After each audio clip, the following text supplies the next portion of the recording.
Ko sa iyan mo, wala ko nakasulti kung unsa ko ka mapasalamaton. Pero ako kinigiisip nga akong utang kabubuton. Dili man ako kaya suklian or bayran kining mga butanga apan na ang Diyos magabalos kaniya hangtod sa iyang mga kaliwatan. Salamat ka na daw, Papa Bernard, Mama Perla o sa iyong family, sa inyong kamaradyaw.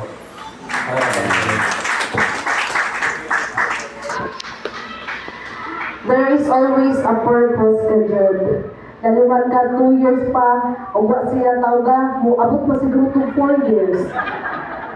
Pasalamat ka dyan kay natawag ko man. So there is a purpose.